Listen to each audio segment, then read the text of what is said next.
In cancer surgeries, the method that has been in the clinic for analyzing tissues that are being removed from the patient to make sure that all the cancer has been removed and verify that, it's called histopathology.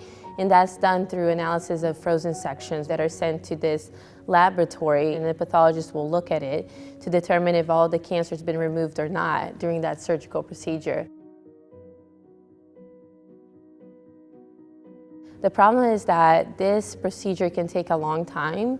So sometimes in cancer surgery, these procedures can be extended by 35-40 minutes because you have to wait for that analysis to be done.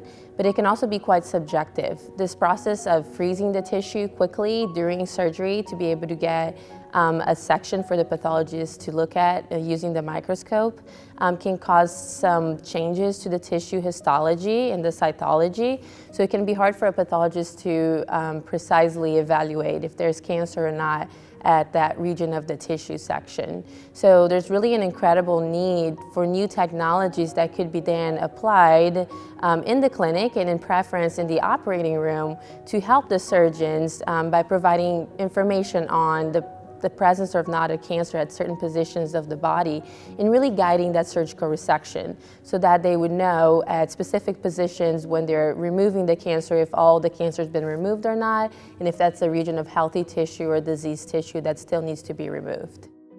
So mass spectrometry is one of the analytical technologies that can provide the highest level of sensitivity and specificity for chemical analysis.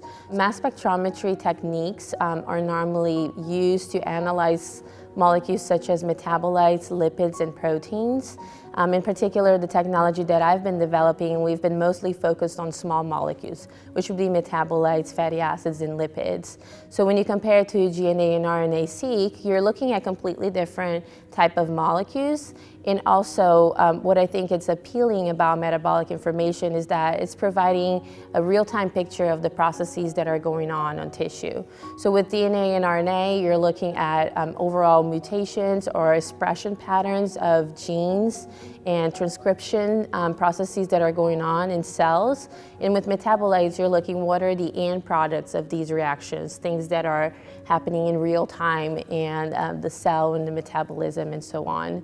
With mass spectrometry, what we're trying to do is to help with fast clinical decisions. So especially with the type of mass spectrometry that I do, the analysis that we can provide is done in seconds. So if you compare with DNA and RNA sequencing, that takes normally a longer time. With MasSpec, we could be providing this information with high throughput and hopefully expedite and improve treatment decision for the patients. Our research with thyroid cancer is in helping patients that come into the clinic with a nodule to know if indeed that's a cancerous nodule that needs to be removed. Now the problem is that using cytology, it can be really hard for a clinician to say if that nodule is benign or malignant, an actual cancer. So a lot of the times patients go into surgery without even knowing if they have cancer because you can determine if it is cancer without surgery. So what we're trying to do is use mass spectrometry before surgery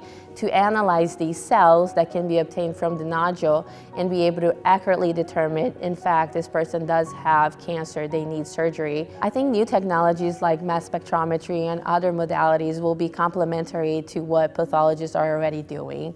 The human aspect of evaluation of a tissue and a diagnosis is crucial to patient care.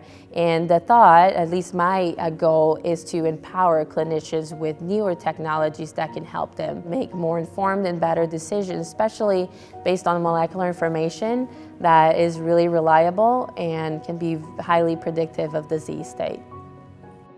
Events like Pittcon are really important for me to network, to talk to other scientists and other researchers and just share ideas. So that interaction with people that are leading in the field is very important for researchers, for grad students as well. And again, seeing the technology and the products that are being launched by the by industry and the companies is also something that is appealing and can help our research and instrumentation.